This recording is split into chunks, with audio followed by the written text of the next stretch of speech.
Sunday shop do do do do do do. Sunday shop do do do do do do. Sunday shop do do do do do do. Sunday shop. Sorry about that. Kind of has to be done. Ooh, that's why I do it so quietly. Hopefully, it doesn't get heard too much. Anyway, greetings, person in chat. I have one person, two people. Ooh. Welcome to well, another Sunday Sharpie. I would say a stream about fish and fish keeping, but we all know how this can go. Hey little Lisa, how are you? Welcome aboard. The usual gang will soon pop in, no doubt. I hope. Otherwise, it's going to be a very lonely 2 hours with just me and you. I can ramble, but I'm not sure I can ramble solid for 2 hours. As usual, still not sponsored, but we're on the Red Bull this week. I'm possibly human. I'll go with that one. Not my favourite time of the year, but hey, we all struggle through. Oh, come on, don't be one of them cans that breaks. Thank you. Good. Question away, Lisa. Question away. If I can't answer it, then I'm sure some of the other people who hopefully will churn up in chat will be able to, or we'll be able to get together and come up with a sensible and suitable solution or answer to the question. So I've not had much happening here at all in the fish room this week. Callaway, Dan, here we go. Everyone's turning up now. They were trying to scare me, and now I get all the notifications coming through. Oh, yeah. Okay. Right. What would I do with a fish that was dying? It depends, because I have lost a fish this week. Roberta, my female Epistogramma cacatoides, passed away. I would say peacefully in her sleep, but you know, no diseases, no injuries, wasn't being attacked, nothing nasty happening. I'm not sure it's possible, but I think she was probably just pining for Robert, her partner, who passed away first. Good few months ago now, actually. So I'm just getting rid of all these blimmin' YouTube notifications that people have done videos or uploaded or gone live or... Yeah, Roberta is no more, Dan. Sorry. Yeah, Tanky's still tanking on, though. I mean, bless him, because she passed yesterday while I was at work. Typical. When I got back, I noticed something was wrong because Tanky was basically guarding her corpse, keeping her safe from the ember tetras so they didn't eat her. He was just sat over the top of her, chasing everyone away. So, good boy, Tanky. Hello, Jen. How are you? Yeah, what do I do? I'll say if it's something like in Roberta's case where they're just passing away, I generally leave them to it. If they've got some kind of disease, then they'll be out of the main tank anyway, in a hospital tank, and getting treatment. And I'll keep doing the treatment until they either recover or don't. If it's something where, let's say, for example, because I had it with a platy where she basically had a breech birth, got one stuck, and I couldn't get it out, and she was obviously gonna die. So I got a small cup of water out of the tank, popped her in it, and then popped it in the fridge. And some will say, is that cruel? I don't know. It was peaceful. she was peaceful and dark. So either that or there's the clove oil technique, which others like, or no, the unfortunate hit it with a hammer tends to do the trick fairly rapidly. Oh, sorry about Lagertha or Lagerta, Dan. Let me know if you want a random bristle nose. I've got a couple. Hi Leah, how are you? Yeah, sorry about Lagerta, whichever one it's supposed to be. This is me trying to pronounce Viking words. I struggle with English. So yeah, that I'll say pretty much the only one piece of news. Evening, Kay. How are you? The other thing, there's been a lot of deaths in my shrimp tank. Thankfully, all planaria. Yeah, I finally actually treated the damn thing.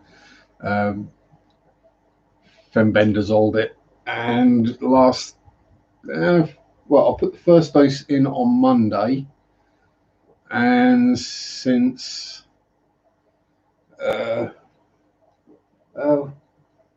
since probably Wednesday, I've not seen a planaria in there. So I did finish the 3 doses, and it will get its water change as normal this week. I'll only do a little water change, so I want to leave plenty of fembendazole in there just in case there are planaria eggs or cysts or whatever in the gravel that might hatch, because I don't want the bloody things coming back. Had enough of them now. The amount of shrimp they've killed over the year, 2 years, maybe. I can't remember. Yeah, I just got a couple of bristle noses down. Unfortunately, they're not quite big enough for me to sex out yet. So, there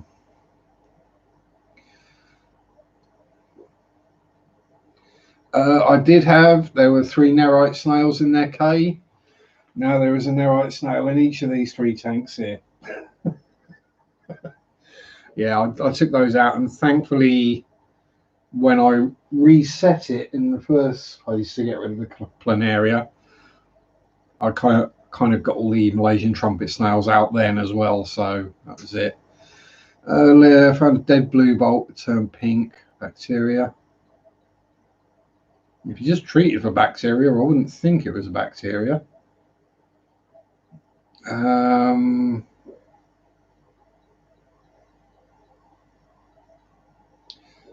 Sorry about it, Lisa. No dorsal fin.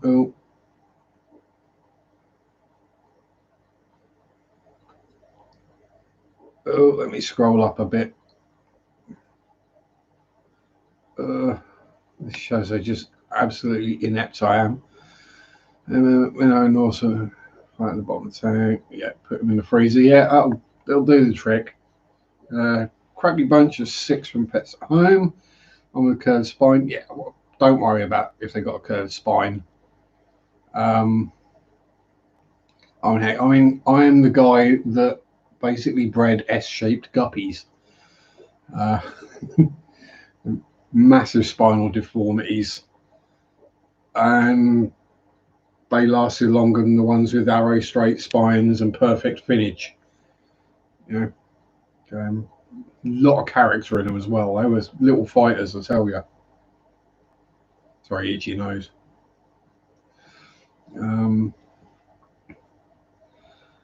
But yeah, also I've not had white clouds. I know Dan keeps them and breeds them, so Dan might be able to hook you up with some super high quality ones if they're breeding for you, Dan. Yeah, if, in my book, unless a fish has obviously got problems, if it's struggling to swim, if it's struggling to feed, if it's wasting away, like you said, the one laying at the bottom of the tank, not doing anything, just gasping for air, then you put it out of its misery. It's the humane thing to do. But if they're getting on just fine, leave them to it. Yeah. In nature, they would have probably. I mean, to be fair, anything guppy size that survives in there is Chuck Norris.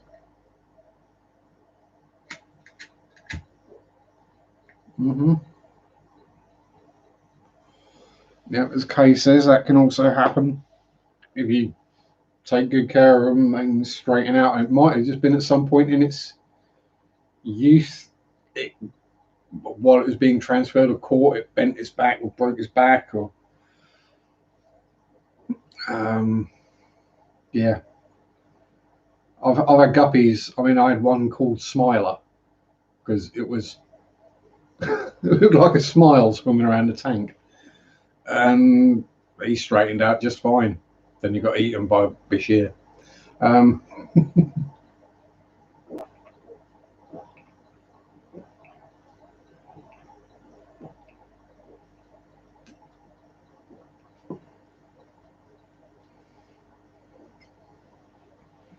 Yeah, exactly. I mean, it's like Tanky, my epistogramma, the one I have now. He is, by all judgments that any breeder would have culled him. I mean, his tail's gorgeous. He's stunted, stunted bent spine. He's the runt. Let's put it that way.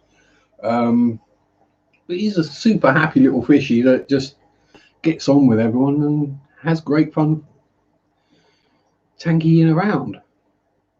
He's a great little fish. I mean, by any stretch of the imagination, he's not breeding material, which is probably why Roberta didn't breed with him. Not going to breed. I don't think you get much of a choice in the matter, Lisa, with with white clouds. I don't think you get a choice as whether they breed or not. It's a bit like guppies. Anyone bred coolie loaches? I've not even kept coolie loaches. Then it's tater salad. Hey, aquatic nerds, Mary. Yeah, Christmas free zone. As I say, it's historically going back into my childhood. It's not a good time of year for me. I do struggle this time of year. I'm not after sympathy or anything. It's just the way it is. I just figured, you know what?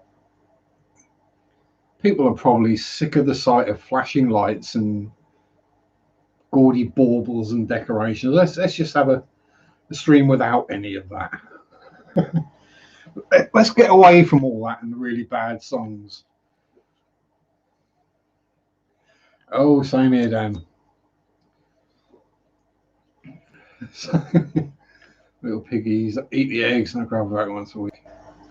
Yeah, well, I mean, I'd say it'd probably be a similar situation to CPDs. Then they're probably laying eggs, but yeah, they might be eating them. My CPDs spawn every day, but I've never seen a baby one in there. CPD celestial pearl danios look like teeny tiny little brook trout, about that big.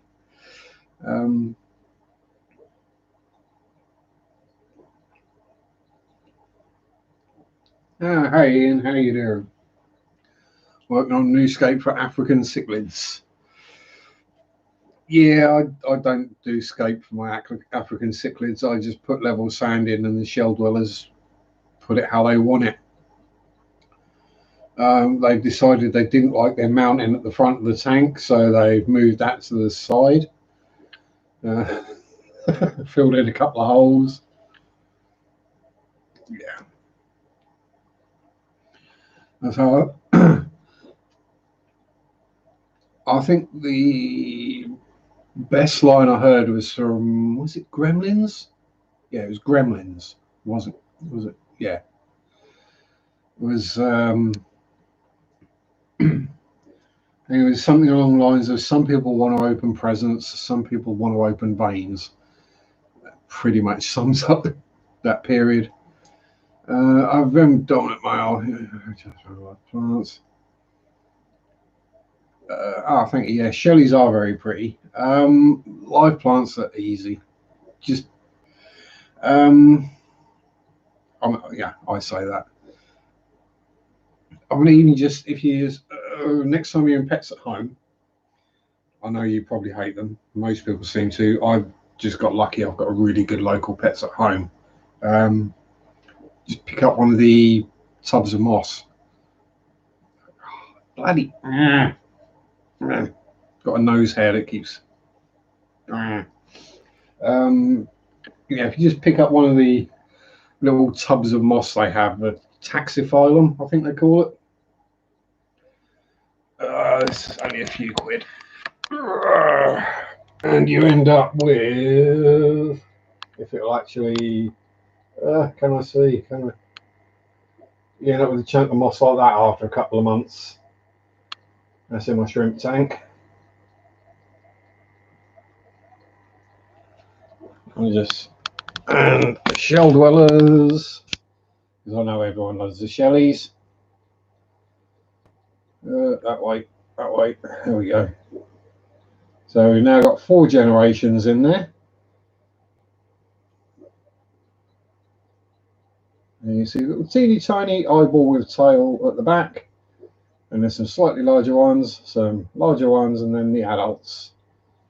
Saxophyllum barbieri. Yeah. This looks like moss. Because what it is.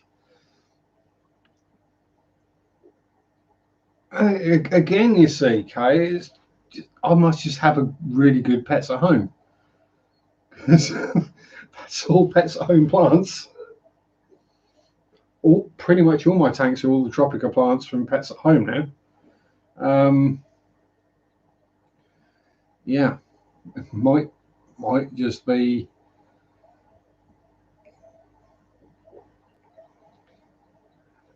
I'll say because there are 4 local to me. 1 in Thetford and 3 in Norwich. Went to 2 of the ones in Norwich, and yeah, there's a reason they're not selling anything alive in there. They wouldn't get a bloody license. Hey, Scott. And Jason, my fish nerd. He's a fish nerd. Calisca Stella Pracabtiana, or Probactiana. Interesting moss. Yeah. Calisca Stella Probactiana. There we go. Interesting moss that always grows downwards. That's cool. So if you wanted to do a moss wall at the back of the tank, you plant it, super glue it to the back at the top of the tank, and just have it all grow downwards. That'd be superb. That'd look cool.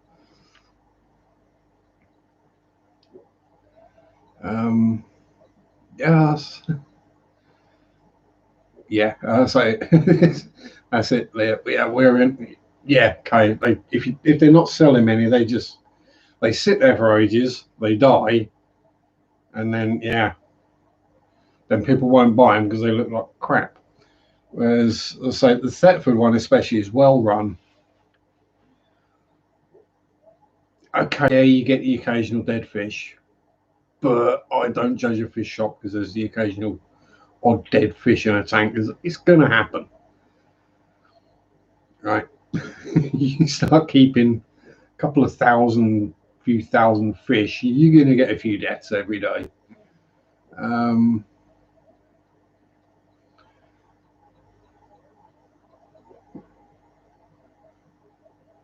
Yeah, I'll say, as Kay was saying, yeah, we're in a super hard water area.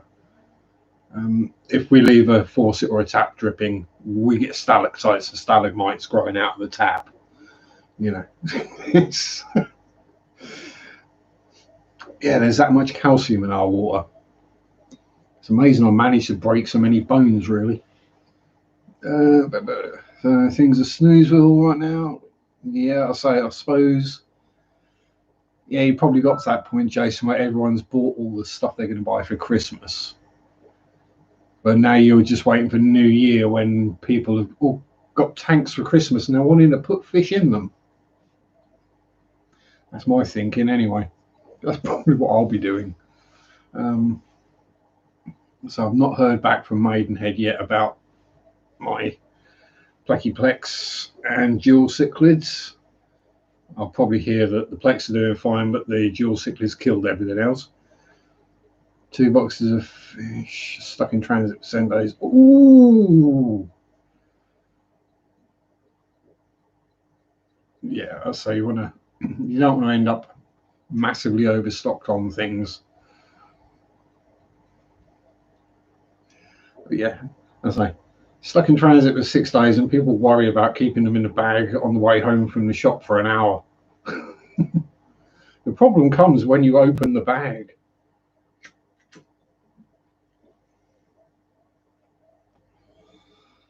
Was it Dan's Fish had some that lasted like 50 days or something in the bag?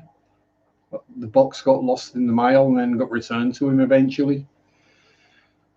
And the fish was still alive, which is kind of miraculous.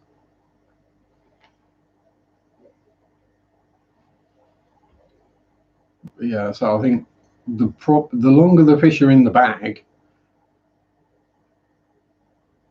it's when you open the bag, you got less time to get them out of it, because the ammonia will build up, but that will drop the pH to the point where the ammonia is not toxic.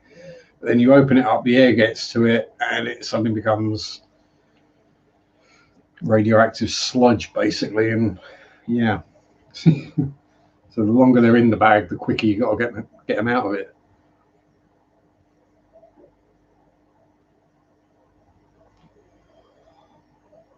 Yeah, exactly.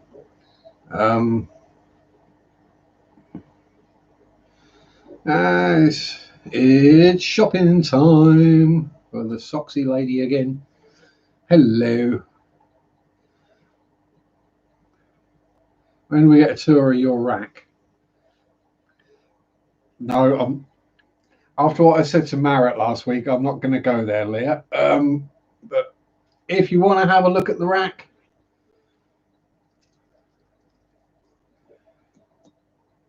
I can show you the rack.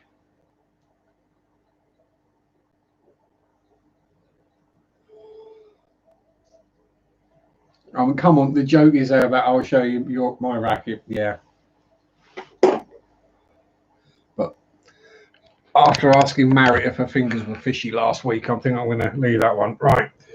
So, bottom shelf, which you can't actually really see, is a tub with around 80 bristlenose plecos in it. And we have this one, which has got 70 baby crebensis in. This one, which is home to maybe a dozen shell dwellers. The far one there, which has now got about 30 crebensis and 15 bristlenose plex in there. Then up the top is that one, which has got the other 20 odd cribs and 20 odd bristlenose plex in. Oh, sorry, yeah, there are also 20 odd bristlenose plex in that one as well. The other two up the top are currently vacant. So that's what we have on the rack. So probably anyone buying cribs or bristlenoses in Norfolk at any point in this year is probably going to get mine. But hey, they're happy, healthy fish. And they're raised and they're native to Norfolk water conditions as well, which is always a bonus.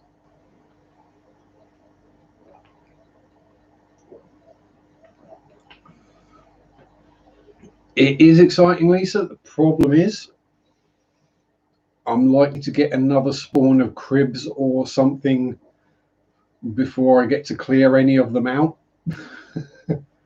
Either cribs, bristlenoses. I mean, if I want to move any more shellies, I'll just go straight in with the others.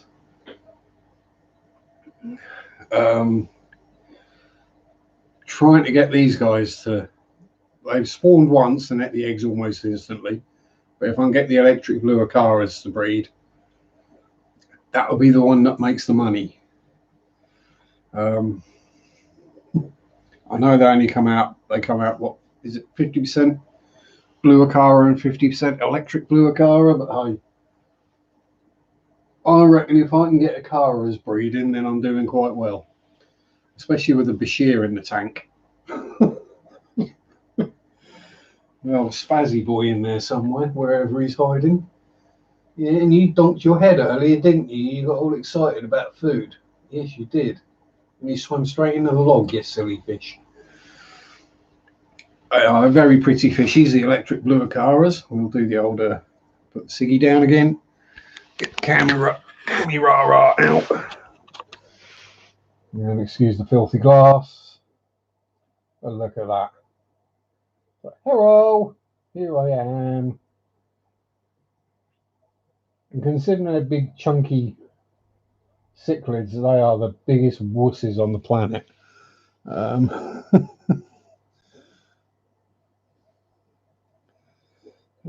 Somewhere in there is also a Bashir and a couple of bristlenoses, clown loaches, and world's bestest ever cat.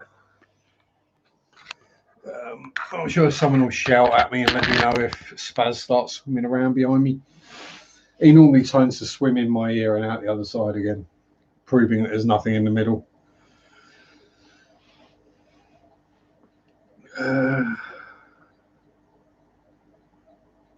Hello, Leslie. No, the electric blue Acaras are basically as friendly a fish as I've kept.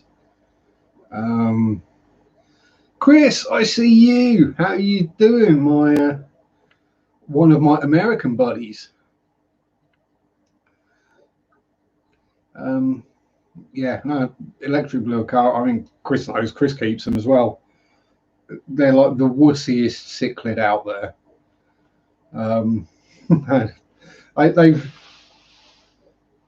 There are baby guppies, or there's one left now. Baby guppies in there, ember tetras, harlequin rasboras. They're not a problem. It's not the Acaras. Here he is. I spy someone. I spy someone hiding up. He thinks he's hiding. That's only because he's half blind. Get the camera in the right position. You might just see the head. There he is. There's my little Spazzy boy. If we're lucky, he might give us a smile as well. Show you all his toothies, hey? Hey, Spazzy. Or are you just chilling for now? No, he's just chilling.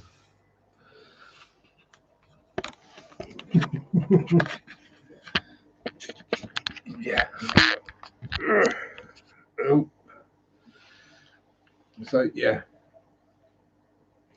I mean, I put 4 juvenile dual cichlids in there that were half the size of the Acaras, and the Acaras got the hell beaten out of them in a day. Yeah, the South Americans, they can go with angels and rams. If anything, you might have to watch out for the angels, because they might attack the Acaras. Yeah, they'll be fine with rams. The only problem with the rams is they might want to use the same breeding areas. But yeah, I mean, I've not seen or heard of any attacking anything.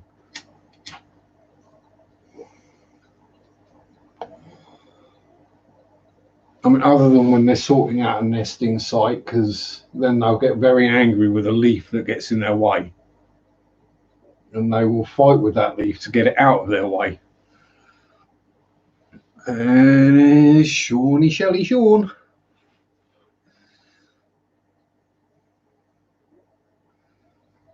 Yeah, so if they are really tiny.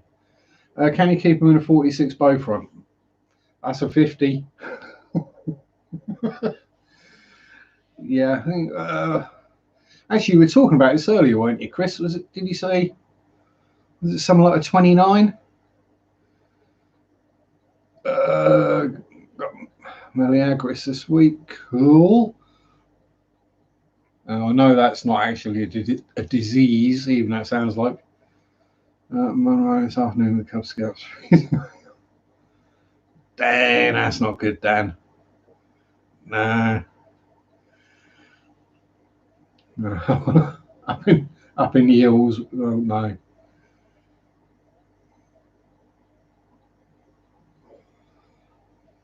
Yeah.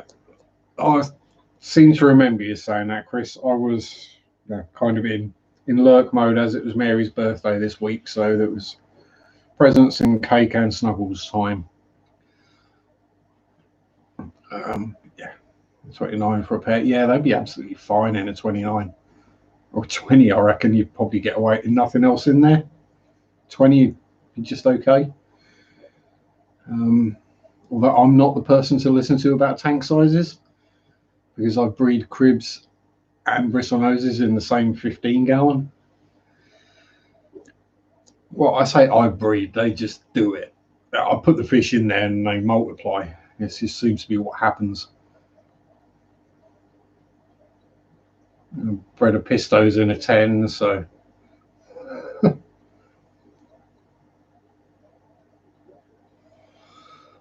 Yeah, so what I was thinking with Roberta having passed this week, unfortunately.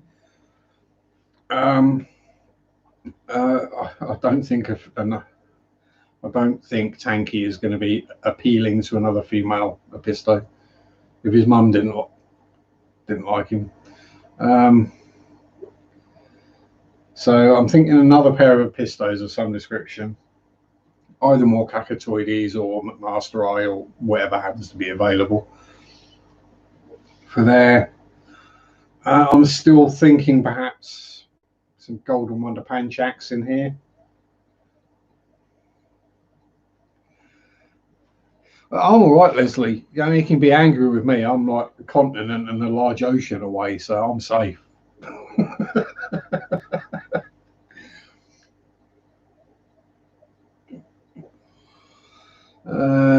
Sean just drawn 5 tanks. Anyway, going on his other work with him can work. Yeah.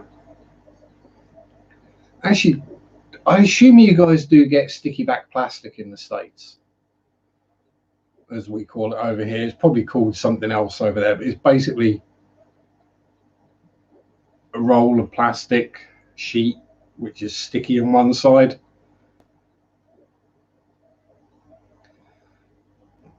That's got to be easy to just get a roll of that, stick it across the back of the tank and cut around it.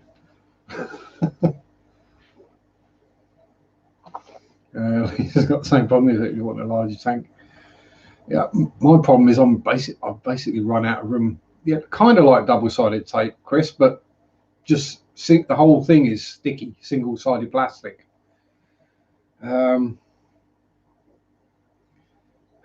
Yeah, I knew how many shell dwellers, Sean. It does sound like a disease. I've got Meleagris.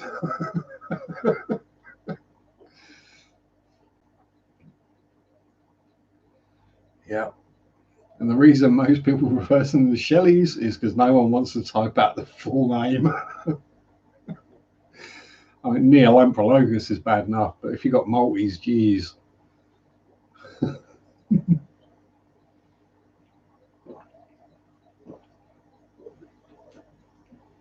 Yeah, so I've got to the point where I've basically run out of room for tanks. Unless I start like seriously moving furniture, losing shelves, that kind of thing, getting rid of the hi-fi.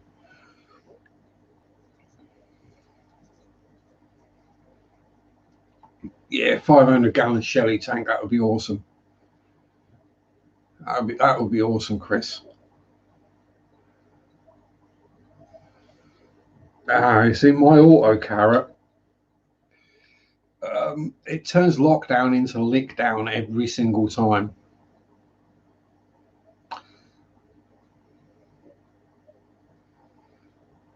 Not enough electrical. Yeah, I know about the electrical sockets one, Lisa. Thing you have to bear in mind is what the actual power draw is of the things that you're plugging in. So in this entire rack, right, all of that is running off of one socket, and it's still nowhere near capacity.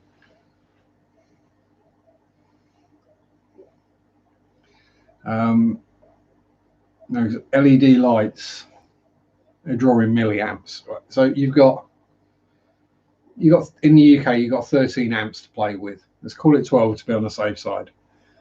LED lights draw milliamps. Air pump, sponge filters, or just even small power filters in tanks like that, milliamps again. They're not even drawing an amp. And then the heaters, 50 watt heaters, they really don't draw much power. If you do the maths, you can get a lot of fish tank stuff plugged into one socket. You imagine how big the crib colony would be in a 500 gallon. Oh Jesus. Oh jeez. Yeah, just send me that plywood tank, Chris. I'll stick my bristle noses and my cribs in it, and we'll see what happens. Jesus Christ, that'd be scary. Yeah, I'd probably be supplying most of Europe with cribs and bristle noses. Right, the tank behind you. 3 sure, thanks. Yes, Sean, I know I could get more. But hey, I do like having the big display tank there.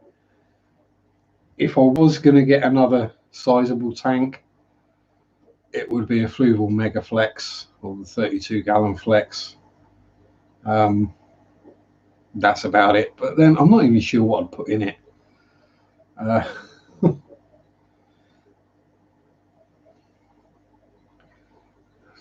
Yeah, don't say shell dwellers. The problem is I like to keep stuff and then, it'll bleed. Oh, yeah, they're breeding great. Problem is every single different thing you breed, you need like 2 or 3 extra tanks. Pretty cool. 500 cribs in different. Yeah. Yeah, I need a lot of coconut huts, though, Chris.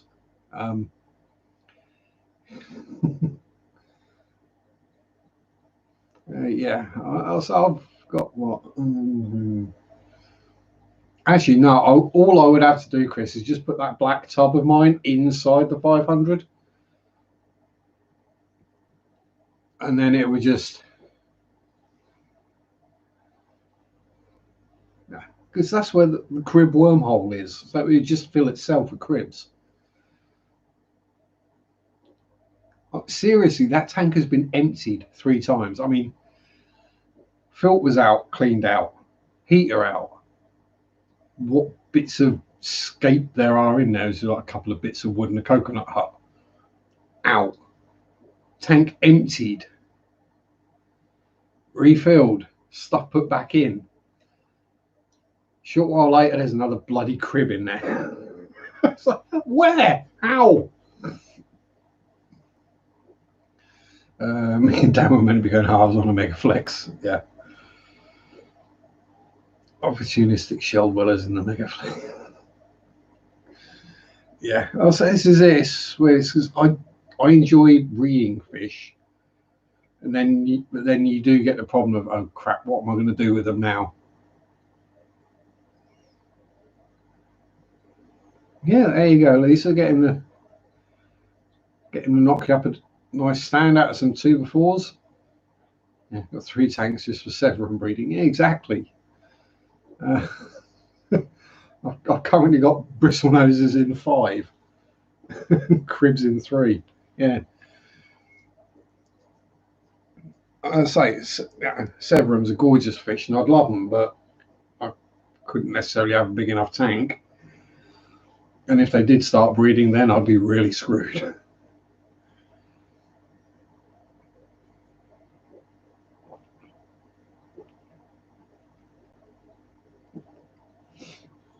But you also might have to rub a bit more on the ego, though, Lisa. Scouts campfire song. McDonald's, a couple of bits of wood and a coconut hut. Yeah.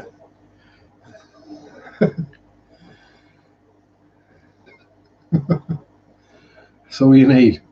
A couple of bits of wood and a coconut hut, and you can breed cribs. Seriously, it's that easy. Oh, who's that going up the top of that one? One of the clowny loaches? Yeah, it was. Oh, hello, Dave. You still lurking down there, are you, big boy? Yeah. Quarter punctatus for the mayor. Technically speaking, I have both a rock and a shoulder. Don't dig like multis. Cool. Yep. See you later, Chris. Have a good one. Keep feeding that addiction one tank at a time, buddy. Through inspiration and education. See, I do listen. Might not seem like it. I might be on a completely different subject in the chat, randomly rambling about something. But I do actually pay attention. Oh, no, don't want that bit of dead plant in my territory. Go away. That's one of the things I actually find really entertaining is seeing the shell dwellers rescape, the Similis rescaping their tank every few weeks. It's kind of one way if you could have a time-lapse camera on a shelly tank. Literally just start it out flat sand, shells, and then just time-lapse camera so it takes a picture every hour or something, and then put that together as a video. If I get rid of glass tops, 2 polycarbonate sheets with rate of brave. Yeah, well, I'll say the thing with the polycarb is it's not going to shatter. It's all. Yeah, I've not got glass lids on anything. They're all plastic lids. They're all the lids that came with the tanks as well, except for the one bucket I've got under the stairs, which is just super Heath Robinson, or it's the American version of Heath Robinson, Rube Goldberg.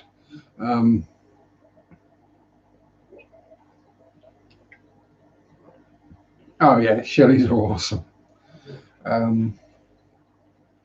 Constantly entertaining little fishies. They don't fight, but they do have their little fallings out, and arguments, and everyone seems to get on well, other than the adults. And every so often you just see these couple of little dark specks against the sand, and then you look closer and they move, and you go, oh, we've got more babies.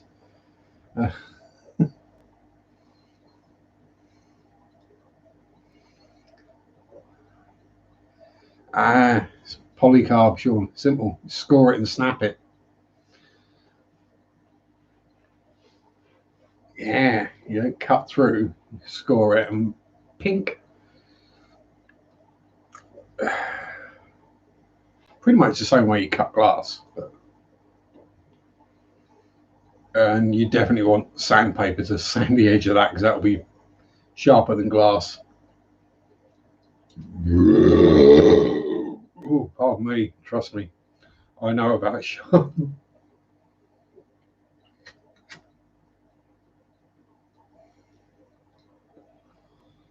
Oh yeah, trying to saw polycarb is a nightmare. You either end up with particles of highly statically charged white plastic muck that just sticks to everything, or the saw blade gets hot, melts, and it just makes a mess.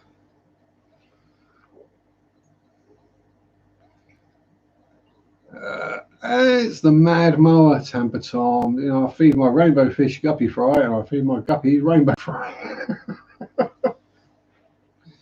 Well, not going to end up with mad guppy disease.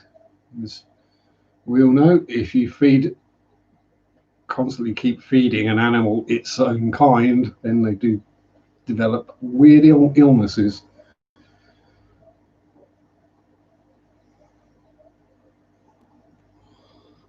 And it's the circle of death there in it, Tom. You breed, so I feed you to them, which makes them breed, so I feed them to you. Yeah.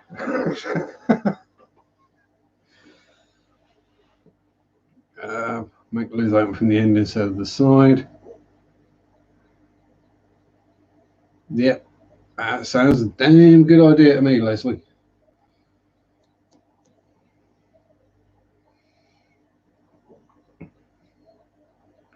I just know I just end up making a massive mess and probably cut things the wrong size or not straight. And plus, me, razor blades, bad combination.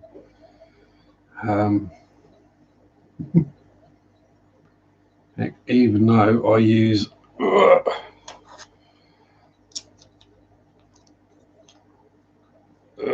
god, sticky label. So I mean, I use one of them for algae scraping off the glass. It's a decorator's window scraper. I hope that now I'm going to put that in there just in case it's not gone right out, and then we just hold it up, click the button, and it's just single-sided razor blade, which you can then store safely that way up. I don't bother because that means every time you use it, you've got to take it out. And I just cut myself occasionally.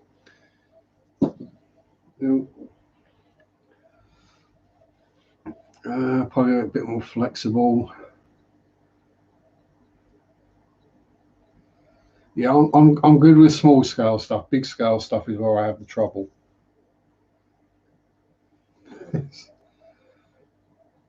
If it was like about that big, then no problem.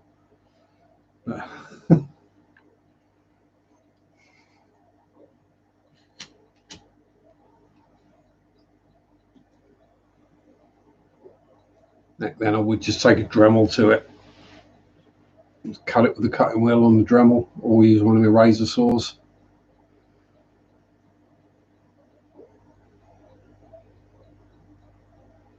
And there's something either making a dripping or a clicking type sound, and I can't figure out where it's coming from.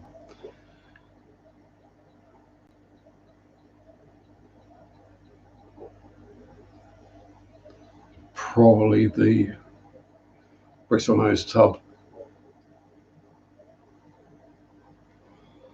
I'm just going to go check that out, see if I can figure out where.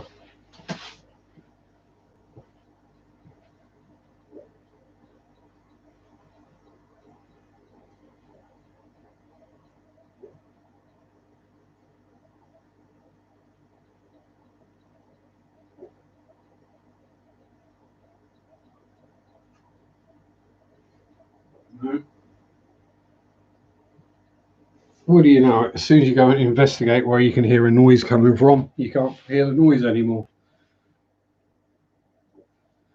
Oh well. Actually, I can hear it here. Probably air bubbles popping somewhere then.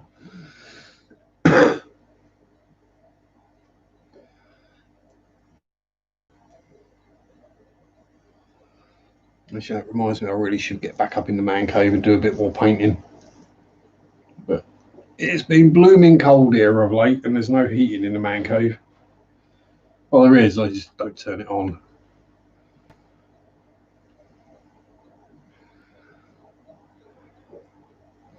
Oh, you gotta build it, Sean. Build that Zoid. Gotta be done.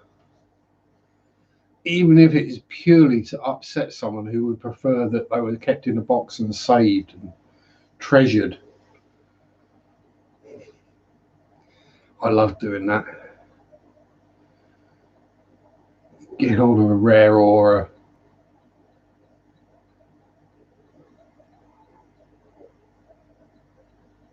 Yeah, it comes and goes. I think it's coming from front room somewhere. I'll find it later. Could well be the little filter in there.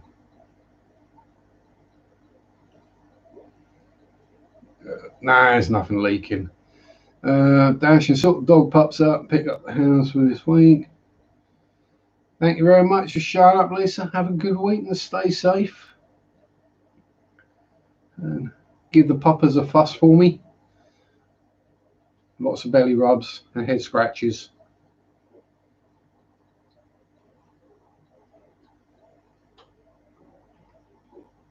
I think most of the noise that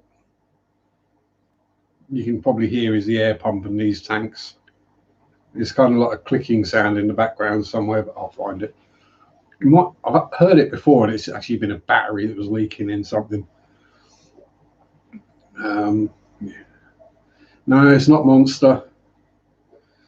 Sponsor gods will be enraged. Well, they should get off their backsides and sponsor me then, shouldn't they? If they want me to drink a pint of Red Bull.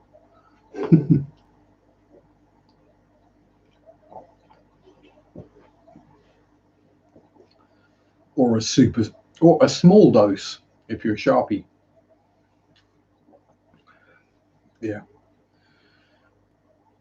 I've given up buying single cans. I now buy the 8 cans and the 12-pack multi-packs direct from work. Boss gives you a weird look when you go out the back and you come through with a crate of Monster and you just stick it up by the till. There you go, like that. What? Do you want me to come in tomorrow? This is what it's going to take.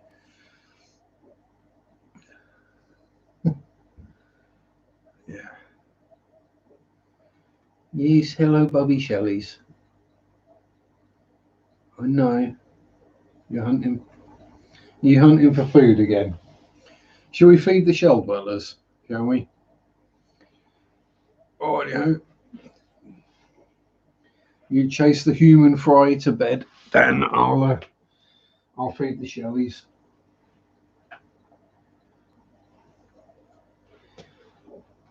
Just drop in some, just some tetramin. So they seem to like it.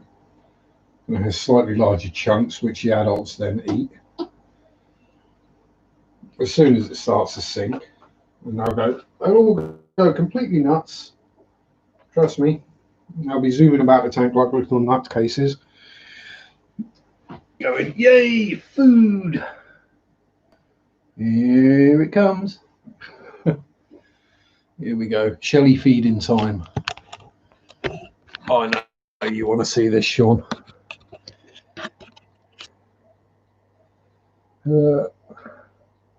Yeah, excuse the whatever that is floating on the surface. That's not all food. I think that is breaking down plant matter. Go that way. You can see them all zooming about, doing their thing.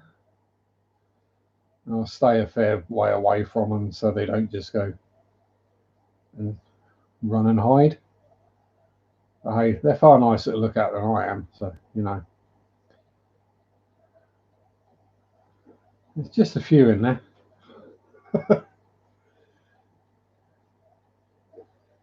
Doing their zoomies.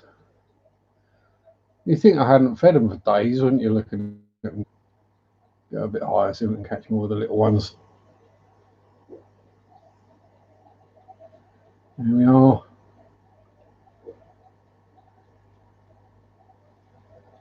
Oh, just charging around after a bit of tetramin. Oh no. Infinity and beyond. Oh.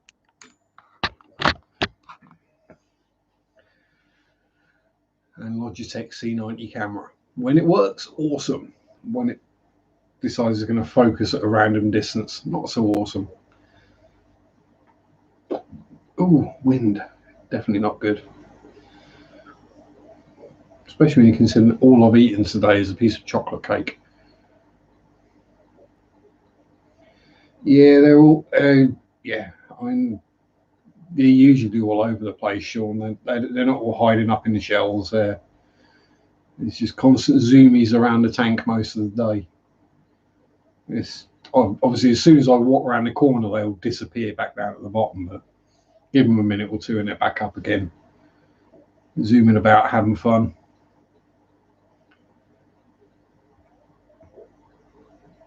yeah. So I mean, it's thing is when I come walking through, they can't see me until I'm like right in front of the tank, which is going to make any fish just go bah, and jump. But you know, as I say, the way I see it, they're happy and healthy. No one's dying. They're feeding away, and they're having babies, so they must be happy. That's my simple view on keeping fish.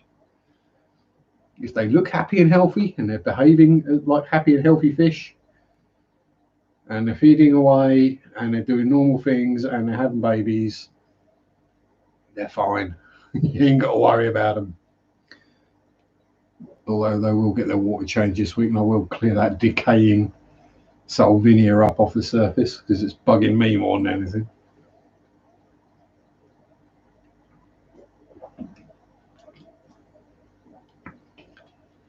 And why is the salvinia dying in there? Not enough nitrates. There's not big enough bioload in there to produce enough food to keep plants alive. And I'm pretty sure I've got anaerobic happening in the sand as well. So, yeah, I did a water test and it's zero nitrates, zero ammonia, zero nitrite. Now for the next species. Yeah, I completely understand the obsession. They're awesome little fish. And yeah, if I get no, it's normally fine with the flow because the flow is not really directed at the surface, just enough to make the surface move a little bit. But yeah, it is literally there's just not enough food in there to keep the plants alive, so it's just dying off slowly.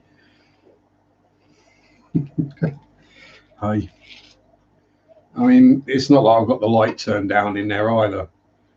I mean, if I turn the light down, the shellies would probably come out even more. But you know, I figure as I'm breeding them and going to sell them, if they're used to being in a high light environment, then when they go to a new home which has got lots of light in it, they're not going to be scared and hiding up all the time.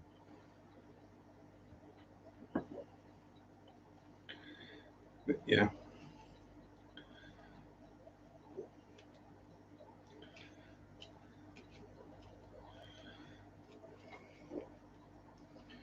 Ooh. Ooh. King and Queen sicklers just. Did I ever add the Malaysian trumpets? I've not yet, no. I do only have them in the one tub now, though. They're in the Pleco tub that had the ammonia issue the other week. Yeah, there's hundreds of them in there, so I'll probably get around to chucking some in. As I say, I'm pretty sure I've got anaerobic, anoxic filtration going on in the sand, so don't really want to disturb it if I can help it. But I'm sure the amount of digging that the shellies are doing, a few trumpet snails ain't going to make much difference.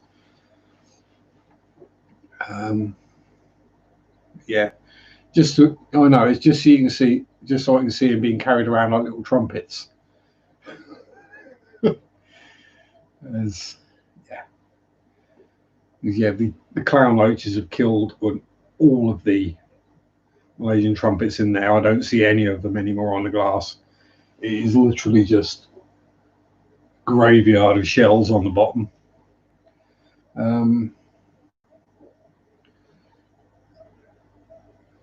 There are actually some nerite snails in there somewhere, though they may well have all vacated and gone into the pump compartment again, just just to get away from the shell dwellers. Because if the nerites get a bit too close, then they tend to get their antenna or feelers nipped.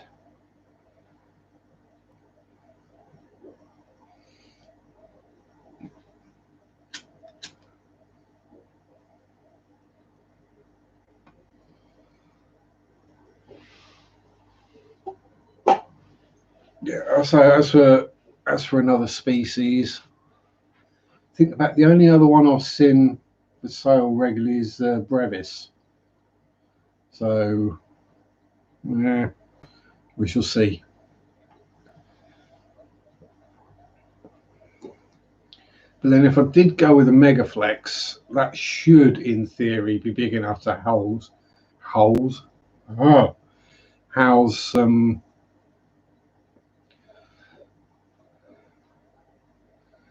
uh, house some kind of Shelley and something else. Is it a Bushardi? Is it the Bushardi, the fairy cichlid? Some of those as well, perhaps, but we shall see. As you watch an alpha multi throw tons of branches at one. I obviously had a falling out. I don't want these in my territory anymore. They're going in yours. But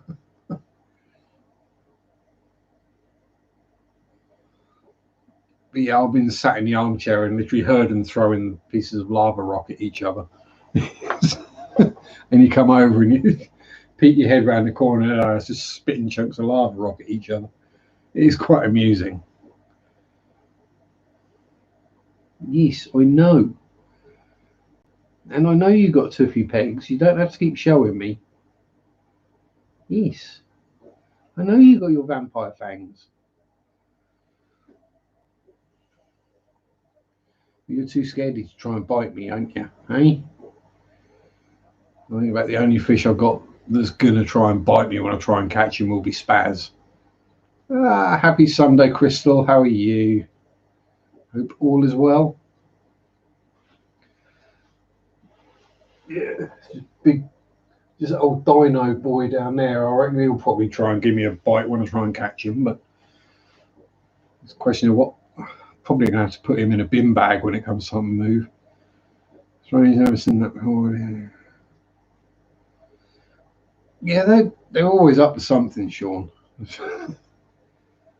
There's always some kind of weird new behaviour going on, like they learn something new. I'm just trying to have a count of the babies. I've given up.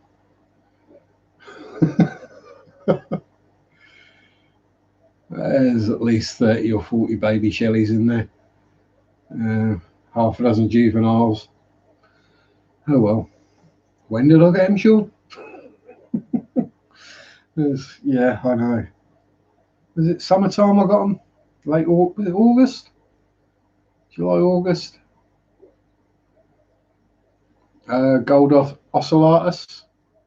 Cool. I don't mind getting nibbled by a fish. I've kept platies and guppies. I'm used to getting bitten by fish. As soon as you put your hand in the tank, they're trying to eat the hair off your arms. You'll pick the dead skin off your elbows. That's what the guppies do that. That's why I've got dry skin on my elbows now. It's because I haven't got guppies anymore. Big Tank Hank. How you doing, brother?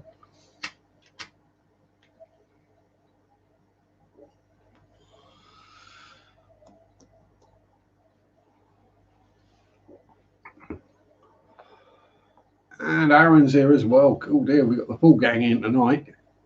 How you doing?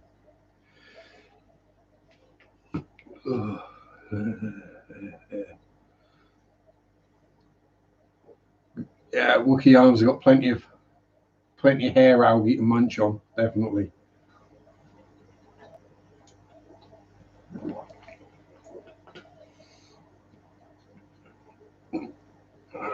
But it's like 3 dozen blue and black shrimp.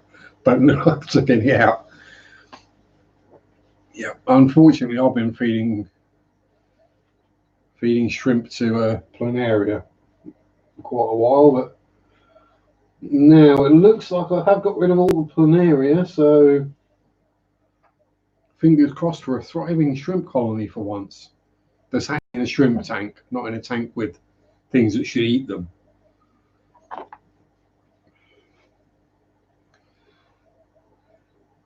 I mean, come on. Who in chat has actually successfully kept cherry shrimp with betters and cichlids? and had them do better than they have in a shrimp tank, which is just shrimp.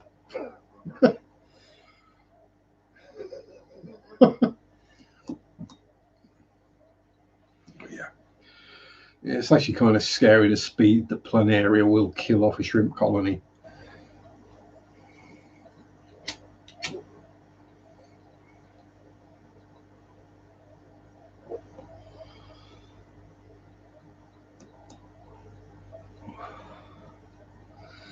Oh God, I had the flu, and all my wisdom teeth got an infection. So it's coming. Emergency removal of 5 teeth. Ow! Ow!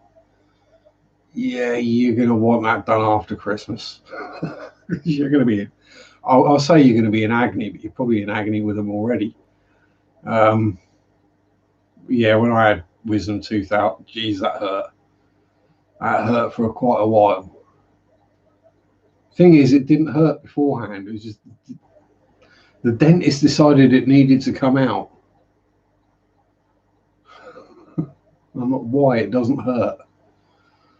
So I didn't bother with the one this side, which did start hurting, but now the nerves have died in it. So it's all broken off below the gum line now, so it's not a problem. I've got one up here as well that I snapped in half. That don't hurt either. So yeah, it's true.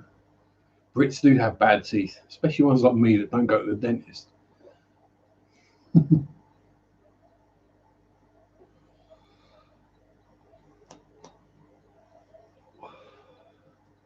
Because I refuse to pay a psychopath to inflict pain on me. I'm a sadist. After I'm out at night, I'm going to start getting pain. Yeah. So back when they would have been relatively easy to pull out, they didn't want to do it, and now it's basically surgery to get them out. Now they're going to do it. Yeah, that sounds about right. Yeah. Painkillers and anti-inflammatories, that's all I can say, bud.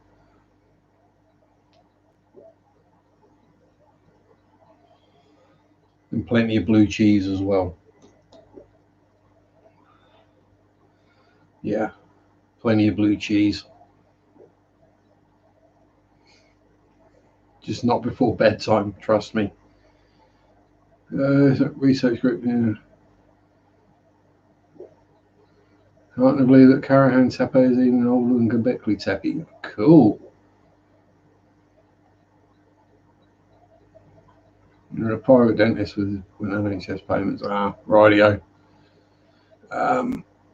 Yeah, I'll say it's the more they're researching into these things, the more they're realizing that, hang on, there's been civilizations before ours. Yeah, so hopefully, you finally got a decent dentist that. Dr. Carver. Just a good job he's not a surgeon. Good job he's not a surgeon. Imagine going to a plastic surgeon. What's your name, Dr. Carver?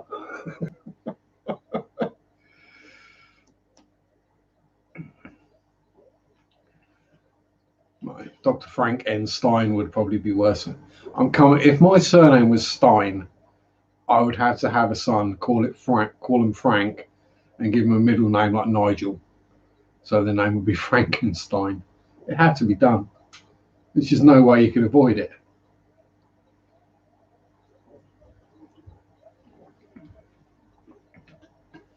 Don't say come back when they're out finding another one. Yeah, don't blame you. Gonna be hard, but oh well. Yeah, it's gonna hurt, and it's gonna suck for probably a good few weeks because getting the wisdom teeth out is basically breaking your jaw. Especially if the roots go that way rather than that way, which most of them do. Yeah. But once that heals up, you'll be pain-free. So the problem around here is actually finding another dentist. Um,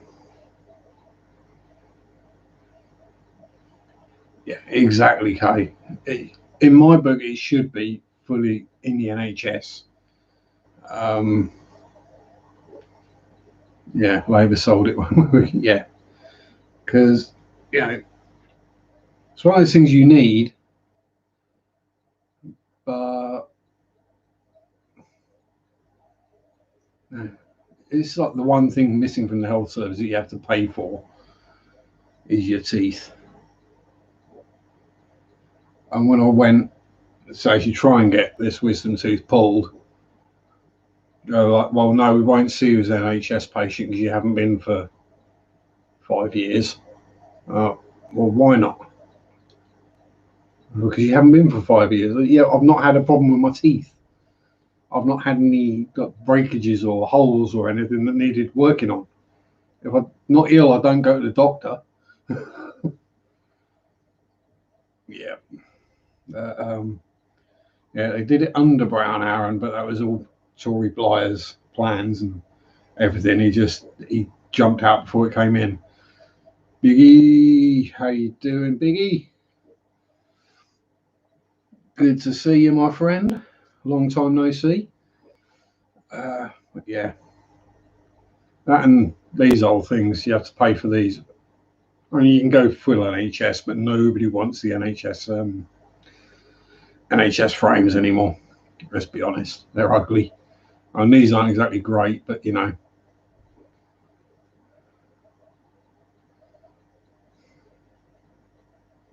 do need a new pair of them.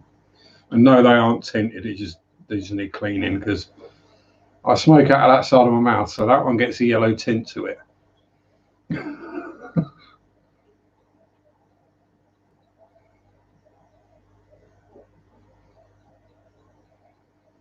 Yeah, need to give them more credit. Yeah, no way we could do Nazca lines, not without a really long tape measure and theodolite.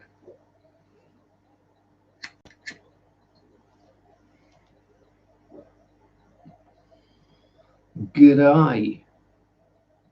Yeah, flame and galah. Um, yeah, we often think, or we all pretty much always just think that we are as far as humans have evolved. Was say the previous bunch didn't get fair old way down that line before whatever happened. Because the British Isles were far more technologically advanced under the Romans. When the Romans left, we got rid of all that stuff and went backwards a couple of 100 years. Had an NHS competition. Age 4, never ordered. Yeah. Right, the thing is, with opticians, getting your eye, oh, it did mass fraud. Fair enough. But I say one of the things with opticians is if you go on a day and now you've not had a good night's sleep or you're a bit run down, your eyes will be more tired or whatever, and the prescription will be different than if you were wide awake and alert and healthy and everything. So yeah, that's why sometimes they take so long going through the eye test to make sure they got it right. I had some eye tests that have taken 10 minutes. Yep. Okay, job done. Puma Punku, yeah, great example. Just Stonehenge. How did they manage that back then? One thing the Romans gave us: toilets and toilets, roads, calendar.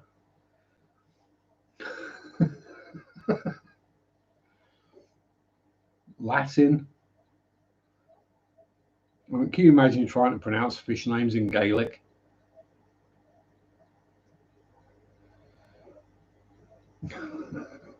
It's hard enough trying to pronounce things like people's names. Yeah, sanitation regulations. Yeah, we got rid of all that when we got rid of the Romans. We don't want none of your sanitation. We're going to go back to crapping in the streets. Oh, and there we go. Susan turns up just as I swear. Oh, there's something happening there. Hello, Susan. I apologise for the swear word. Wasn't meant.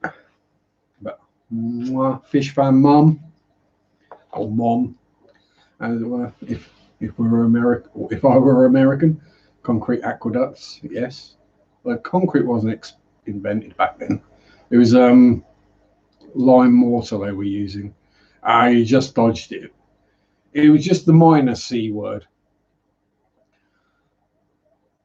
The one that goes before rap.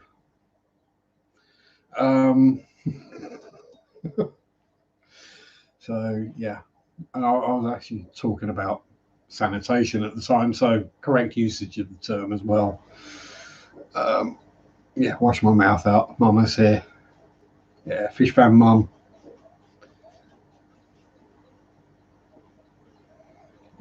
We all love Susan.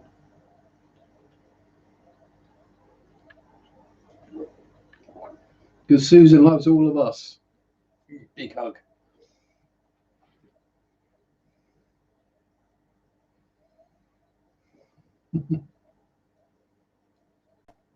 And it's fiddling down the rain again.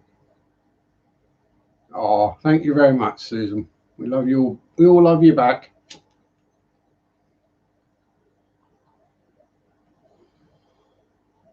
She wanted it to be easier if it was in Gaelic. Yeah, you have to remember to get that extra in the middle of Gaelic, because otherwise it just sounds perverse. Ciao, Susan. I don't know how I want to say. Yeah, I don't know whether I would believe that aliens visited us and helped, or whether previous civilizations were just that bit more advanced than we gave them the credit for. I mean, okay, they may not have discovered electricity and superconductors and semiconductors. They may well have figured out, things that were maybe more important to them, like how to move a honking great rock.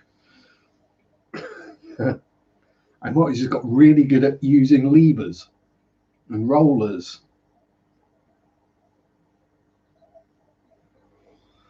Or we've got the dates entirely wrong and they were like the Flintstones and just tame dinosaurs to do all the work for them.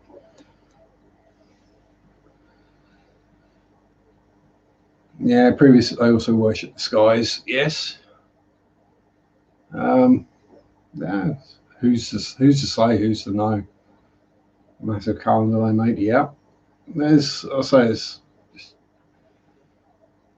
And because these things are either weren't in writing or aren't necessarily in writing, they might be on clay tablets somewhere that have weathered over the millennia, but Tibetan shamans can apparently sing large stones at place using a vibe. I can perfectly believe using vibration to make things move. Because if you've heard Tibetan throat singing, it can set up some serious vibrations. Yeah, Egypt had to have the Baghdad battery. Yes, I mean, it wouldn't produce much electric, but they could use it to electroplate things with gold. Scott starting his water changes and lurking away. Lurk like a leg end. Hey, water changes are more important than me waffling on about random stuff.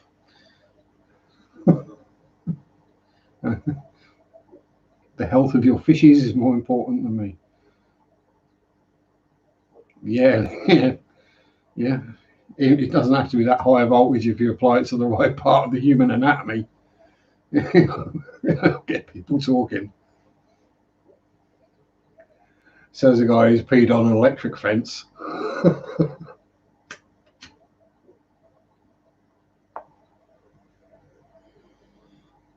Yeah, don't do it.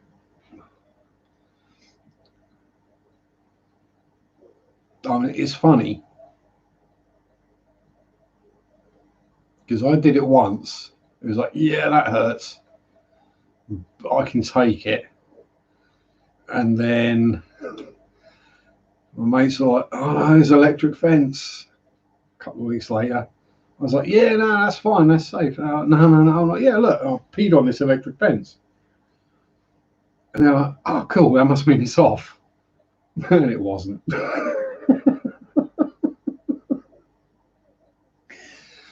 That was so funny. Yeah. Yeah, you've had more than an electric fence, yeah, like me. Yeah. We weren't even hit by lightning or mains electricity. Electric fence don't really bother you that much.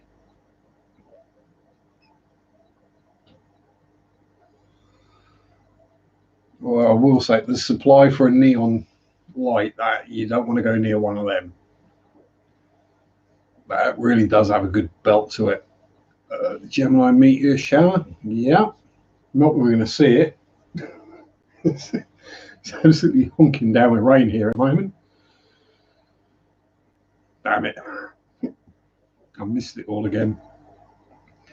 I was asleep. That's pretty much me. Sleep through most of the good things.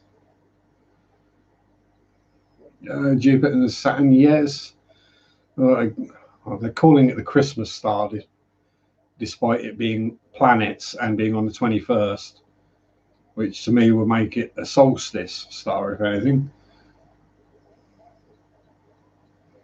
Mine's a drunken argument of privacy. Sorry, boy, isn't real. Yeah. Yeah, I mean, what would you liken it to, Sean? I mean, it's kind of like being punched in the bell end, basically. That's pretty much what it feels like. It's like someone's just taken your old fella and just punched it against the table. But yeah, when you're expecting it, it's not as bad. And no, in my case, it was worth taking the pain just to play that prank on my friends.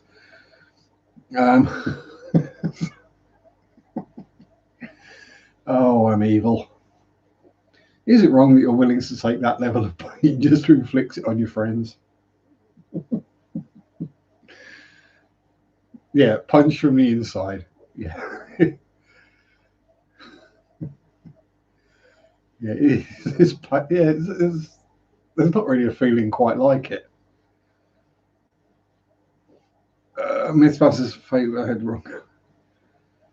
Yeah, there was yeah, I remember watching that one going, no, that's wrong. Going, no, that's not a myth. That really, yeah, that happens. Yeah, I don't know. They got something wrong in that experiment. I think it was just the voltage wasn't high enough. That's probably what it was.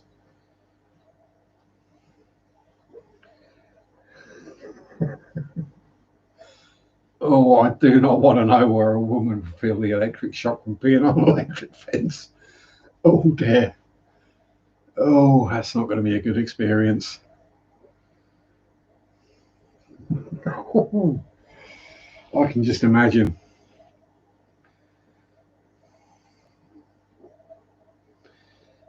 Oh, yeah. Yeah. You'd probably pass out, chaos. And as you'd probably be straddling the electric fence, it probably wouldn't be a good idea. Yeah, I mean, I've had all sorts of electric shocks, so that's a fairly minor one for me.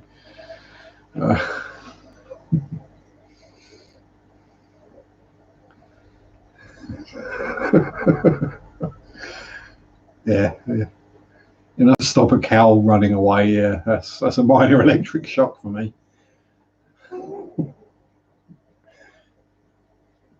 You know it's bad when you refer to a mains shock as a tingle.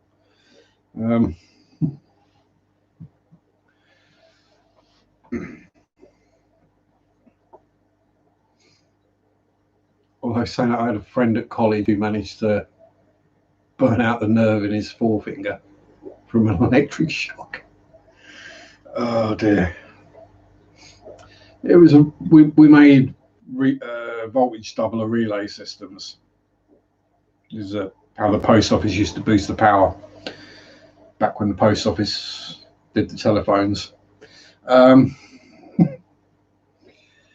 And no, it was okay. So you put your fingers across the two terminals, and you could feel about. I mean, it was safe. I mean, this guy goes lick lick, bang, instantly, like within like seconds, he's just got black stripe going up the inside of his finger and down his thumb. Cooker switch, you got your ones blew your back. Yeah, rather be on an electric fence every day than get shot by a power line again. Yeah, that's like this. There's what most people refer to as an electric shock, and then what people who've had a proper one go, yeah, that's nothing. I know people who won't put the 9-volt battery on their tongue to check if it's live or dead. Because I'll get electrocuted. It's a 9-volt battery, it's not going to hurt you. There's a slight tingling sensation. And then there's people like Sean walking at power cables and main power lines and getting thrown halfway across the street, basically. I know I shouldn't laugh, Sean, but it is funny. This is the kind of thing I would do.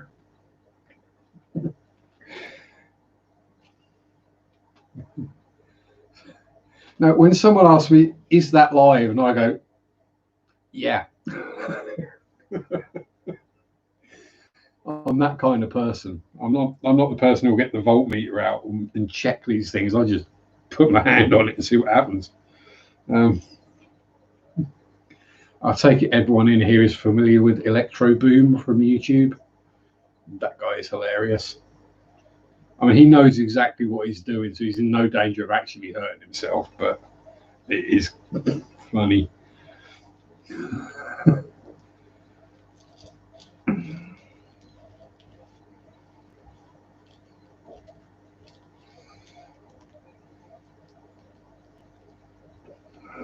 It says the, oh, that's grim.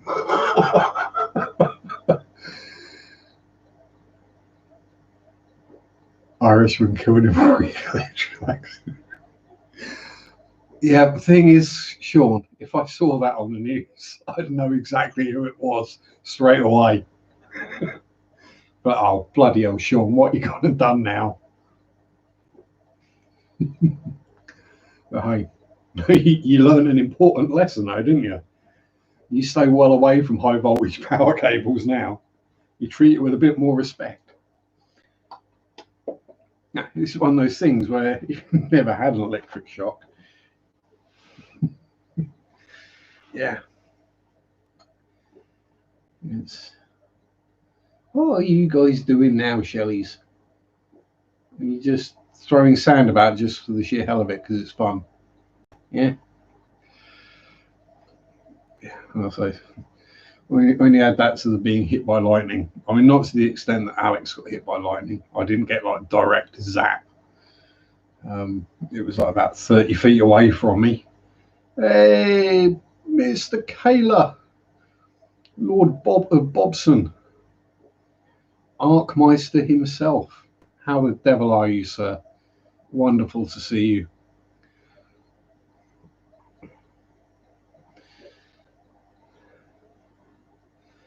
Yeah, I'm just wondering what the headline would be if I managed to top myself doing something dumb around the house. Forensic scientists trying to figure out how this man killed himself. It would definitely make the Is We Dumb podcast, wouldn't it?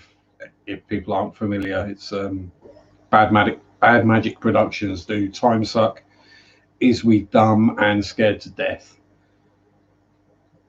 One is kind of a topical, going back through certain stories of history. Time Suck, Is We Dumb is just people doing dumb stuff. And then Scared to Death is horror stories. But yeah, that would be a definite Is We Dumb. I mean, it's going to be bad enough when they dig my corpse up in a couple of 100 years anyway to figure out what happened to me.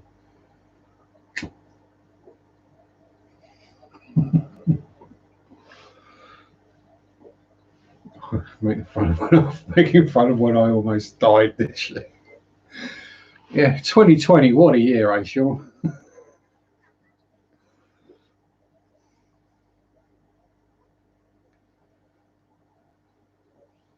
Hit me baby one more time.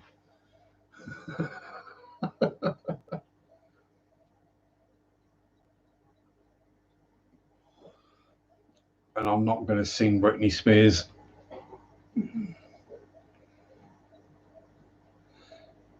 These things are funny in hindsight, Bob. I'm laughing with Sean, not at him, because we've both electrocuted ourselves.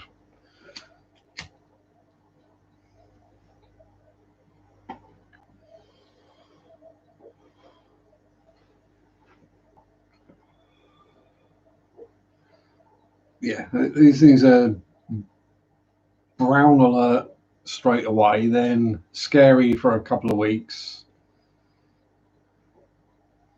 You don't want me doing any kind of Britney Spears impressions, Bob. Maybe if I shave my head, would that do it? Um, and that's not going to happen given the state of my skull. The amount of dents and donks and yeah, luckily Irish with you there, Sean.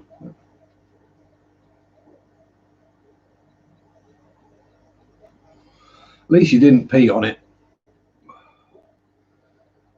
Or like that guy who got the Darwin Award for trying to steal the power cables from the trains. Or was it trams?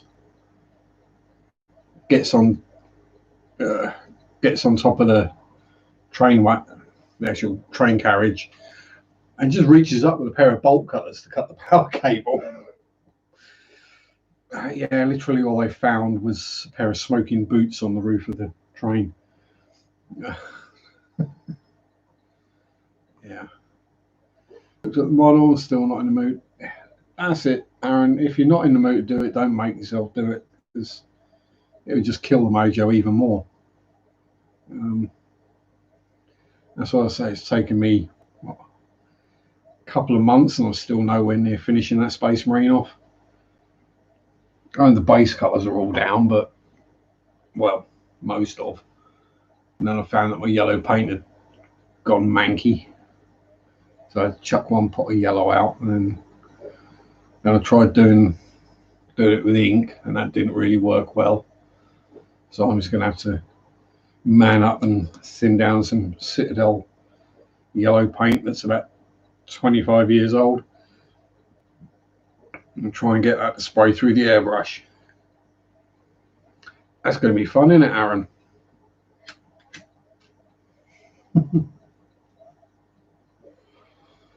Getting Citadel paint through an airbrush is hard at the best of times, but when it's like a quarter of a century old, that's going to take some serious thinning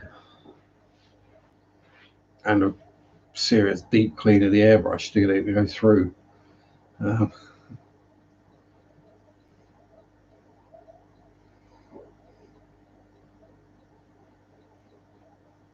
yeah, that's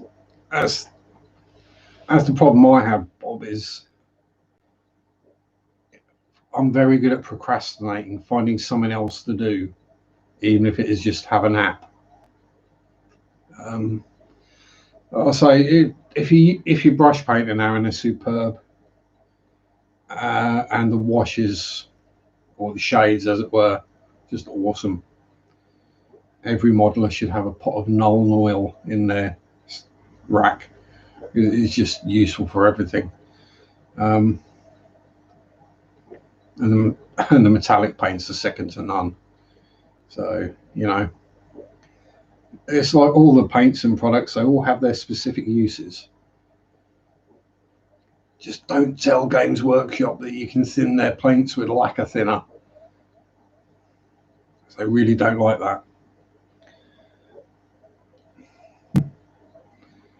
Also, don't point out, well, why would I buy the air version when I can buy the normal version, get the same amount of paint for the same price, thin it down, and get 4 times the amount of paint?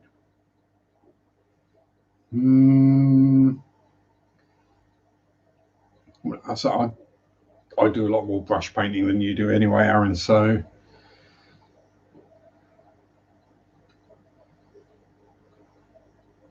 Yeah, exactly. On paper, this is what Rizzler packets are for.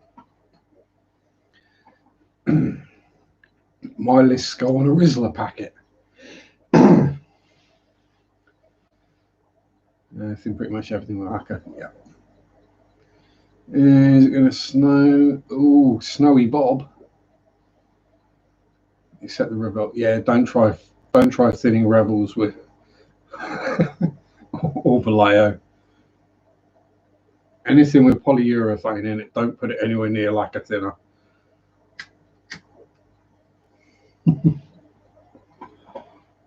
It'll just coagulate solid into the bottom of your airbrush.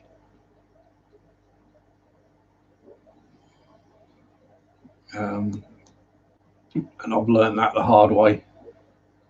I have sat there digging coagulated lumps of paint out the bottom of an airbrush. The Rebel enamels, yeah. Yeah, the enamels are fine with white spirit or lacquer thinner. It'll work as well. Well, MLT will, hot lacquer thinner won't. And yeah, the Tamiya acrylics, yeah, they suck as brush paints, but as I say, if you don't do much brush painting, you don't really need to worry about it.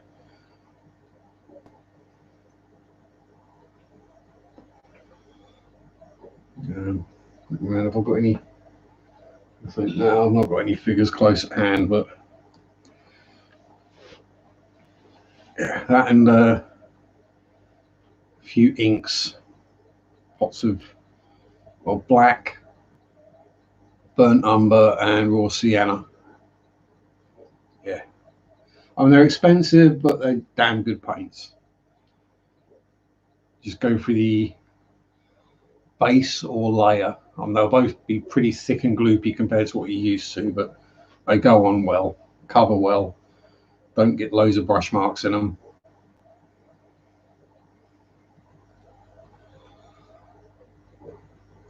I mean, heck, there's a fair few wargamers that actually use the paint as the filler.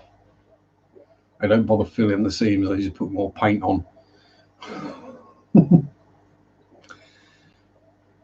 You try explaining to them about sanding and filling a seam and they get all confused. Well, it says rain all night tomorrow and 40 tonight, Monday night, I believe. Anything? Shows the rain drops at 70%, no snow. So, could well get snow. It all depends on how well you trust your weathermen. If they're anything like the English weathermen, you don't trust them. Because there was no mention made that we were going to get snow last weekend. And absolutely threw it down with snow. I mean, admittedly, it only snowed for a couple of hours and it only lasted about an hour after that. Then everyone was just wet again. But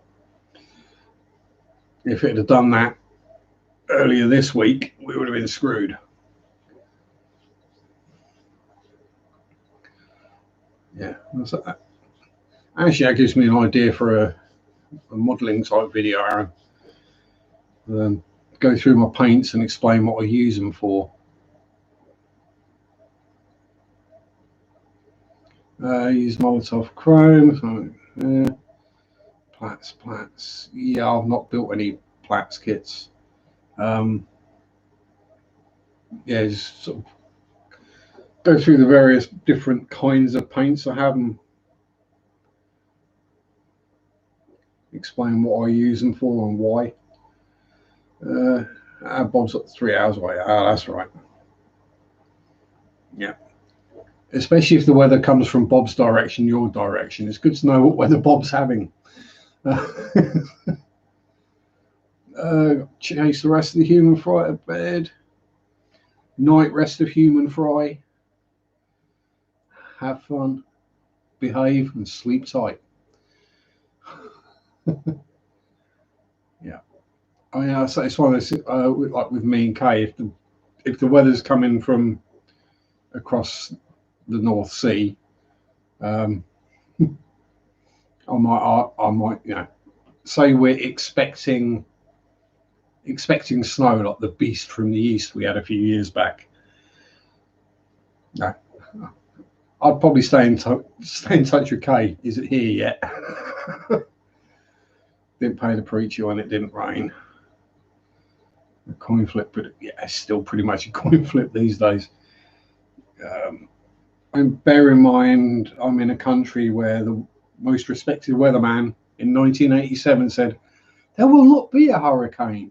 We will not have a hurricane." And we woke up the next morning, there was several million trees down, and the whole country had been blacked out.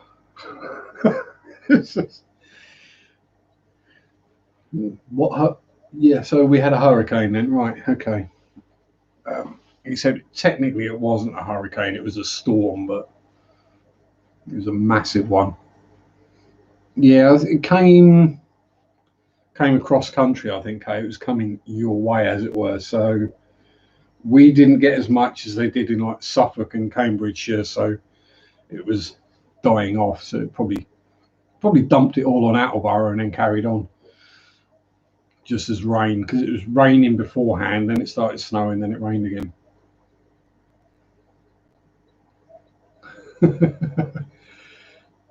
Yeah. A YouTube said goodnight. Too close to the coast. Yes. Too salty. All the salt in the air melts the snow on the way down. That's what it is. He says joking and then thinking, actually, it might have something to do with it.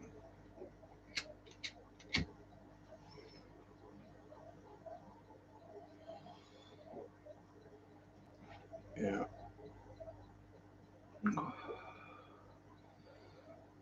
So for me, it all depends on when we. Yeah, lots of fog this week. Yeah, it's been rather foggy for sure. Yeah, it's one of those things where it all depends when we have the snow. If it turns up on a Monday, that's fine as long as it's gone by the next Sunday. Uh,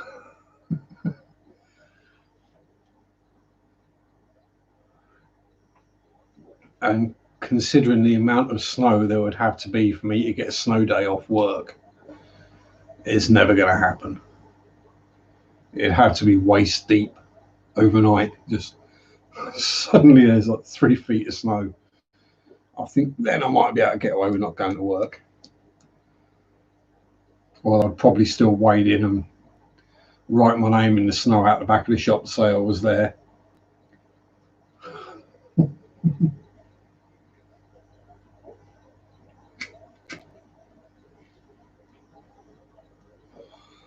Yeah, the thing is, Aaron, I work like my work is a 3-minute walk. I can leave home at like, well, I leave home 10 minutes before I've got to start work, which means I'm wandering slowly, have a ciggy on the way, get in, clock in, grab my locker key, stick my stuff in my locker, blah, blah, blah. And I'm still got a few minutes to spare. Have I got any time off? Well, Christmas Day, which annoyingly lands on a Thursday, which is my normal day off. So I'll probably be working Christmas Eve and Boxing Day. Probably be both evenings as well.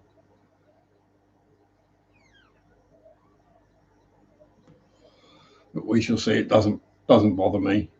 I don't celebrate it anyway, really. So, and everyone, most other people have got families or so. I think, I might get 2 days off in a row then. Woohoo! In which case, it would mean I'd be working 9 hours on the Boxing Day on a split shift. Do I reckon the boss is going to have shorter opening hours? No. Wandering back to the kitchen for a second cup of coffee. Good plan, Bob. You might as well get another mug and fill it up so you got a third.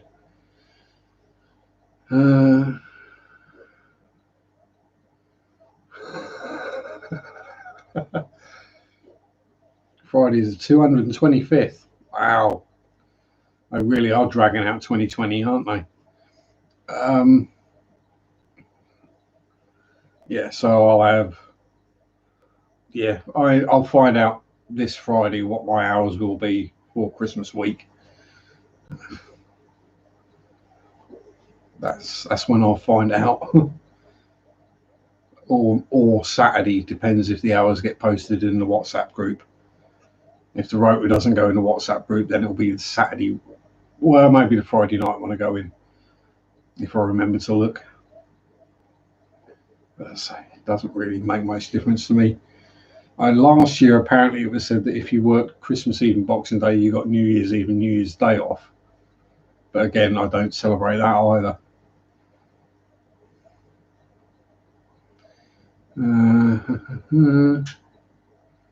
There were £200 one that died after a month.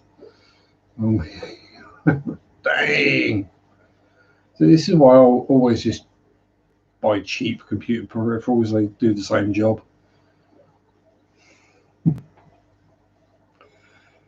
Yeah. If there's one thing that's guaranteed to bug me, it is going to be a lighting up keyboard. Yeah. Amazon, yeah, they should let you get your money back. Yes, I had one where one of the presents I ordered for Mary for Christmas didn't turn up, so I tried to get. Oh, it can still get there. I don't care. It's been 2 weeks. I want my money back. Okay. It could still turn up. If it turns up, make sure to send it back. Yeah, right. How loud was it again? Well, as someone who grew up typing on old school typewriter, a keyboard ain't going to make no difference. I'd rather it was loud because at least then you know you've pressed the button. Because when you've got fingertips like mine, I can't necessarily feel I've pressed the button. Can't find all the mouse on the button. Yeah, they're all bloody laser mice these days, aren't they? Yeah. Even the cheapy ones. Oh, do you mean ball on the top rather than underneath? Yeah, it's. I'm not one for. Why is it everything these days? They seem to think they can improve it by adding lights to it. Kenny, how the devil are you, sir? I was lurkifying in Chris's stream, watching you trying to stay awake. Uh,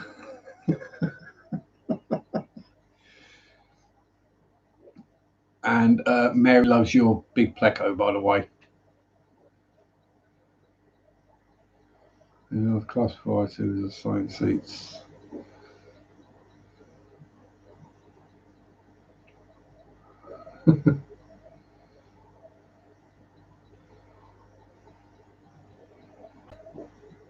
Yeah, let's say assigned seats. Yeah. Assigned seats never works. You always end up sat next to some numpty. Well, maybe that was everyone else that ended up sitting next to me. No, because everybody used to copy my work. Oh, pardon me. That came out a bit faster than I was expecting. Switch keyboard works now. You can't feel the keys. 3 times the clock in now. Keep it wrong. Yeah. Thankfully, we're still old school. Our clocking is you write your name, and you write the time, and you write your locker key number. That's it. It's one of those where if you show up late, people know. It's not one of those where you can rock up a few minutes late and no one's going to notice, or clock out a few minutes early and no one's going to notice. When there's only like two of you there, it's pretty obvious if one disappears. Boy, girl, after wheel Senex. The money's money in first class.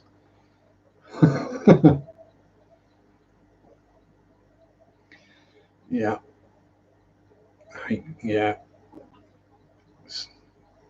You need a click. But then the problem is if you I mean, I've never actually worked in an orifice. Worked in plenty of holes, but never an orifice. But yeah, I can imagine if you sat there, especially if you sat there with someone who types fast and loud, you know, clack, clack, clack, clack, clack, clack, clack, clack, all day long, you'll be like, oh, crying out loud. Will someone get her a quiet keyboard? But yeah, touchscreen ATM's gonna crack a screen on. Yeah, all the ones around here are. Yeah, orifice is what I call an office, Bob. I don't like going in an orifice, and I don't like going into an office either. Normally, if I get called into an office, it's because I've done something wrong, or if I'm going in there on my own volition, it's because something's gone wrong. The only other time it isn't if I'm handing the holiday form, and you normally get those back. Yeah, nice noisy keyboard. Yeah, I mean, the one on this crap top is, yeah, it's not noisy. Yeah, come into my orifice. Yes, exactly. Yeah.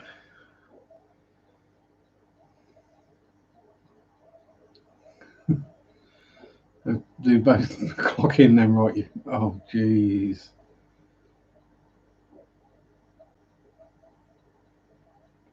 Yeah. Yeah. Oh, I got the joke, Aaron. Yeah. Do something twice, and then you don't. One copy never gets used. Yeah.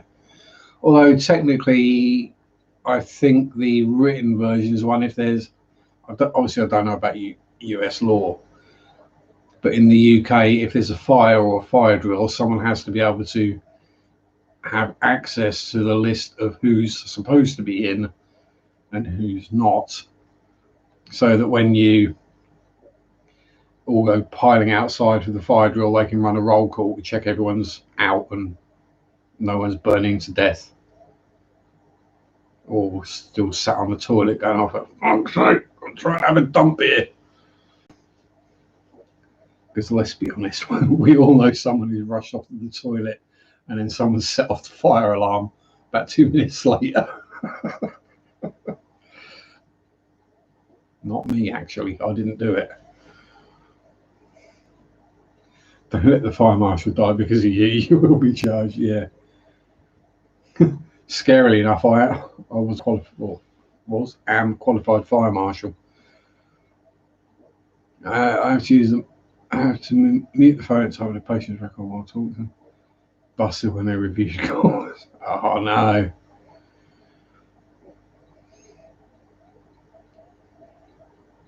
Yeah. Even if you're dick supervisor. Yeah. Yeah, we've all worked with that one person that we'd quite happily shut the door on and let them burn. Yeah. Most of us still work with at least one. And the thing is, they're probably the one that would accidentally start the fire.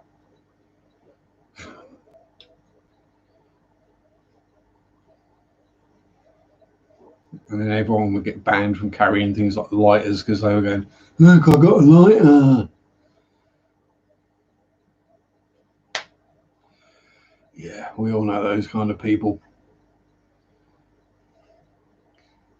And as I've said before, if you don't know who that person at your workplace is that everyone hates, it's you. It's probably me. I don't care.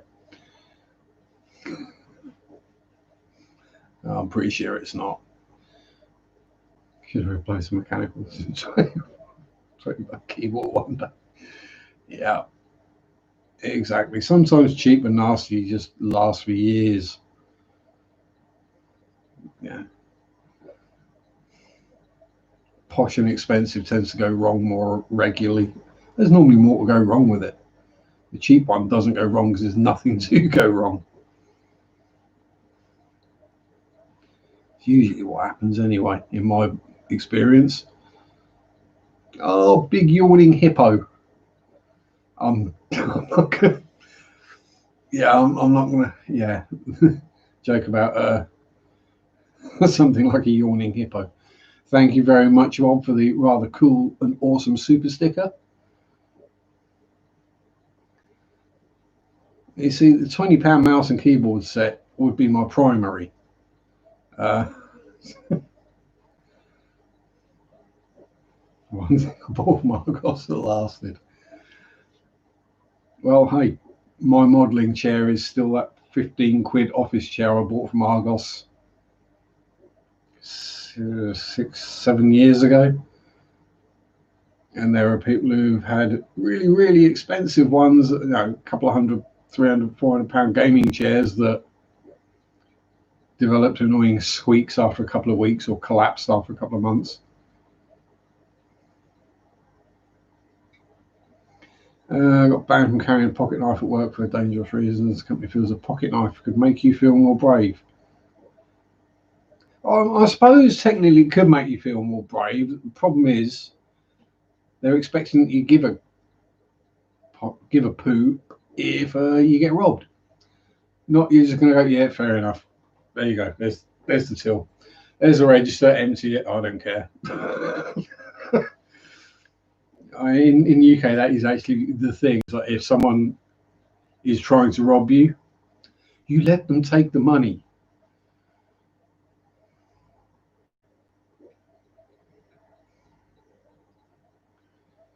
Yeah. Mr. Shady Dude on eBay. There's plenty of shady dudes on eBay. Trust me. Anyways, 'tis that time again. Completely glowy heater up there. It's not the entire heater is glowing red hot, I promise. Just the way the light reflects off of it. Box cutter doesn't have a plastic safety guard. Too thick for cardboard, so you can't use the box cutter on boxes. Yeah. Box cutter I use is got the blade is protected, and then there's just like a little metal nubbin that sticks out the back, which you can use to cut tape. The bladey part is just for plastic. Missing packages of freight sensors. Most likely, Aaron, it's probably stuff that fell off of a train. Fell off of a train somewhere down the line, or got thrown into the back of a courier's van that kind of missed. Yeah. It's going in the back of this van. Actually, there's another van parked beside it. You can't see I'm putting it in that one, kind of thing. Yeah. Right. So that's going to do me for tonight. Stuff to do, like eat something, mainly, and go for wrestle the alligator. So have a good week all. Same time, same place next week. Hopefully, all being well. Might have some new fishes. We never know. And yeah, enjoy your hobby. If anyone has any ideas for videos they'd like me to make, stick them in the comments. Either this or some other video. Like, comment, share, subscribe, all that. Have a good week. Have fun. Peace out. Rock on. Bye bye. Sunday sharp do do do do do do. Sunday sharp do do do do do do. Sunday sharp do do do do do do. Sunday sharp.